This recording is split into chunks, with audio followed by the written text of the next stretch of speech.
নমস্কাৰ মৰমৰ ছাত্ৰ ছাত্ৰীসকল আশা কৰোঁ তোমালোক ভালে আছা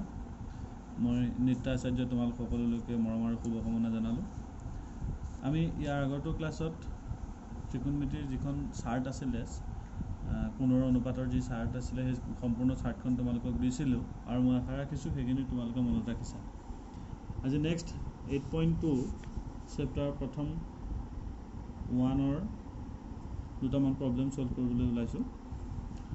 ইয়াৰ আগতে আমি যেতিয়া চাৰ্টৰ ভ্যালুবিলাক দিছিলোঁ ধৰা sin 60 cos 30 sin 30 cos 60 এই ভ্যালুবিলাক যদি মনত থাকে তেতিয়া আমাৰ সুবিধা হ'ব ডাইৰেক্ট বহাই দিবলৈ যে sin 60 আছিলে ফাৰ্স্ট sin 60 ভ্যালুটো আমি পাইছিলোঁ √3/2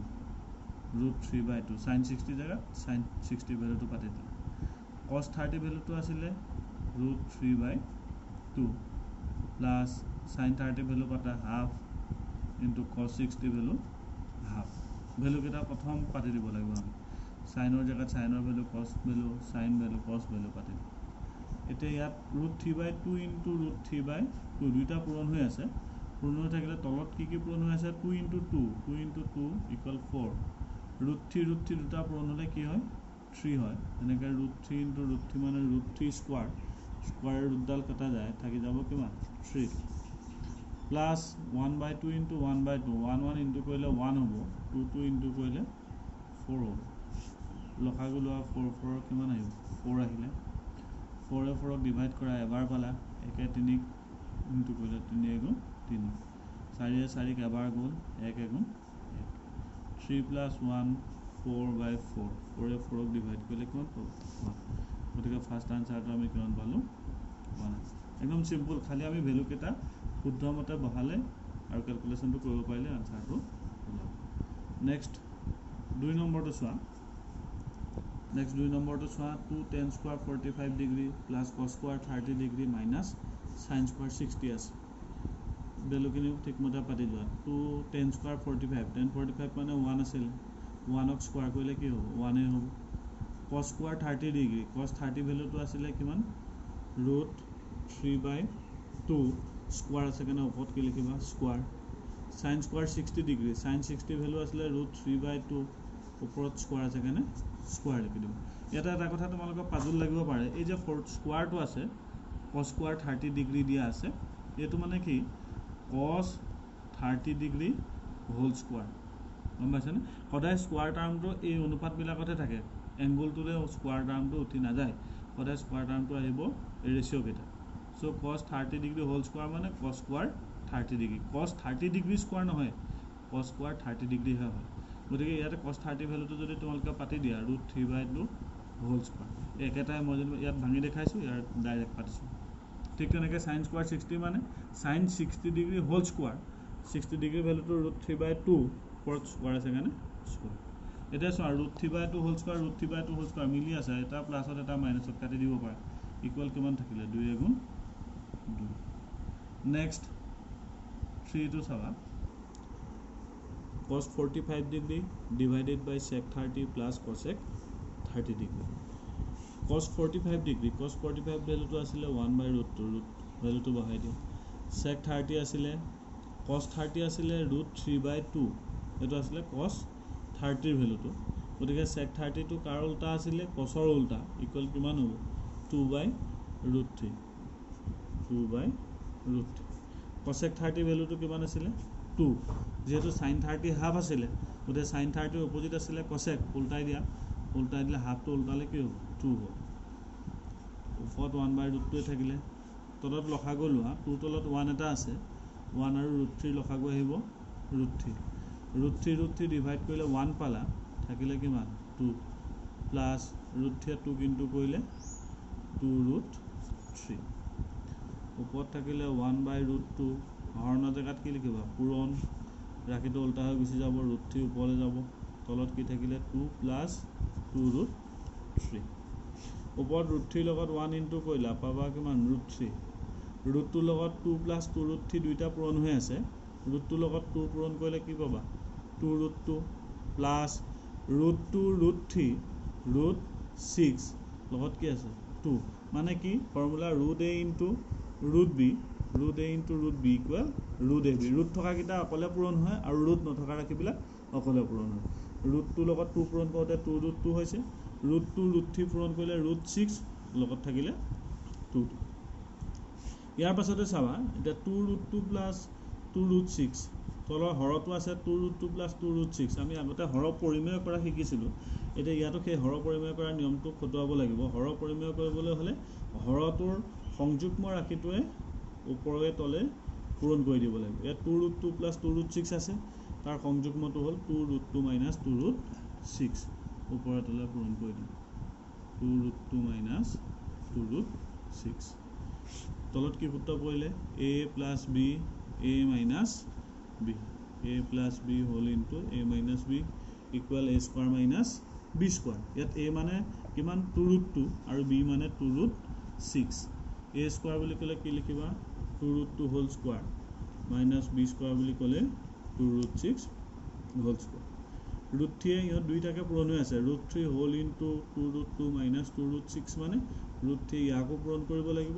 ইয়াকো পূৰণ কৰিব লাগিব ৰুট 3 2 ৰুট 2 পূৰণ কৰিলে কিমান হ'ব 2 root 6 minus root 3 root 6 root 18 লগত আছে 2 এটা দুইটাতে 2 2 কমন আছে 2 এটা কমন লৈ গুচি আহা থাকিব কিমান root 6 minus root 18 2 root 2 whole square ভাঙা ইয়াত 2 স্কোৱাৰ হৈ আছে ৰুট 2 স্কোৱাৰ হৈ আছে 2 স্কোৱাৰ মানে 4 ৰুট 2 স্কোৱাৰ কৰিলে কি পাবা 2 2 স্কোৱাৰ কৰিলে 4 ৰুট 6 স্কোৱাৰ কৰিলে পাবা 6 ৰুট 6 স্কোৱাৰ মানে এই স্কোৱাৰে ৰুটডাল কাটাই গ'লে কি থাকিব 6 আগতে কৈছোঁ আগতে ৰুটটো ভাঙোতে ইয়াত থাকিলে 4 দুগুণ 8 4 6 গুণ 24 2 ৰুট 6 ৰুট 18 মাইনাছ 24 প্লাছ 8 থাকিব minus 16 whole into 2 root 6 minus root 18 2 16 কাটি দিব পৰা 8 বাৰ গ'ল হয়নে যেহেতু আমি জানো হৰটো মাইনাছত ৰাখিব নোৱাৰি গতিকে মাইনাছডাল উঠাবলৈ হ'লে ওপৰঞ্চি মাইনাছ এটা পূৰণ কৰি দিব লাগিব ওপৰঞ্চি যেতিয়া মাইনাছ এটা পূৰণ কৰিবা মাইনাছে মাইনাছে প্লাছ মাইনাছে মাইনাছে প্লাছ মাইনাছে প্লাছে মাইনাছ মানে প্লাছৰ কেইটা মাইনাছ হ'ল মাইনাছৰ কেইটা প্লাছ হ'ল 8টো তেনেকৈ আছে 18টোক যদি ৰুটত ভাঙি দিয়া ৰুট 18 আছে ৰুট 18 মানে কিমান 9 দুগুণ 18 9 বৰ্গমূল 3 ভিতৰত ৰুটৰ ভিতৰত কি থাকিল 3 ৰুট 2 সেইকাৰণে 18ৰ জেগাত তোমালোকে কি লিখিব পাৰিবা 3 ৰুট 2 মাইনাছ ৰুট 6 ডিভাইডেড বাই 8 বুজি পাইছা নেক্সট আৰু এটা কৈ দিছোঁ চাবা 9 নম্বৰটো দিছে sin 30 degree plus tan 45 minus cosec 60 degree divided by sec 30 plus cos 60 plus cot 45 degree प्रत्येकरे value बिलाक बहाय जो sin 30 माने half tan 45 1 cosec 60 sin 60 আসলে √3/2 মানে গরে cosec তো কি হবে 2 divided by √3 2 divided by √3 sec 30 car opposite होबो cos 30 opposite cos 30 √3/2 sec 30 होबो 2/√3 cos 60 आছিলে half cot 45 आছিলে 1 ভ্যালু খিনি আমি ফার্স্ট টাইম বহালো এতিয়া সম ওপৰত হাফ আছে 1 আছে মাইনাস 2/√3 আছে ইয়াৰ হৰত 2 আছে ইয়াৰ তলত 1 আছে √3 আছে লসাগু ললে কি হ'ব 2√3 2 2 কেনসেল যাব থাকিব কিমান √3 প্লাস 2√3 1ক পূৰণ কৰা কিমান পাবা 2√3 মাইনাস √3 কেনসেল 2 2 4 তলতো ঠিক তেনেকৈ √3 আৰু 2 আছে লসাগু লৈ লোৱা 2√3 √3 কেনসেল 2 দুগুণ 4 থাকিব প্লাস 2 2 কেনসেল গ'ল √3 1ক পূৰণ কৰিলা √3 পালা প্লাস 2√3 1ক পূৰণ কৰিলে হ'ব কিমান 2√3 ওপৰত থাকিলে 2√3 প্লাস √3 দুটা √3 লগত এটা √3 যোগ কৰিলে পাবা 3√3 minus 4 divided by 2√3 এই হৰণৰ জায়গাত কি হ'ব পূৰণ হোৱাৰ লগে লগে এই ৰাশিটো উল্টা হৈ যাব তলৰটো ওপৰলৈ যাব আৰু ওপৰ ৰাশিটো তললৈ আহিব ইয়াত আছে 2√3 plus √3 ইকুৱেল কিমান হ'ব 3√3 plus 4 2√3 মিলি আছে কাটি দিয়া তলত থাকিলে 3√3 plus 4 ওপৰত থাকিলে 3√3 minus 4 3 ৰুট 3 প্লাছ 4ৰ সংযুগ্ম কি সেই সংযুগ্মটোৱে হৰটোক আৰু লবটো দুইটাকে পূৰণ কৰি দিব লাগে 3 ৰুট 3 প্লাছ 4ৰ সংযুগ্ম হ'ল 3 ৰুট 3 মাইনাছ 4 গতিকে 3 ৰুট 3 মাইনাছ 4টো ওপৰে তলে পূৰণ কৰি দিয়ে তলত কি সূত্ৰ পৰিলে a plus b whole into a minus b equal a square minus b square ওপৰত কি সূত্ৰ হ'লগে 3 ৰুট 3 মাইনাছ 4 3 ৰুট 3 মাইনাছ 4 মানে a minus b whole into a minus b equal a minus b whole square একেটা টাৰ্মকে দুবাৰ repeat হৈছে so' a minus b whole square ভাঙি দিয়া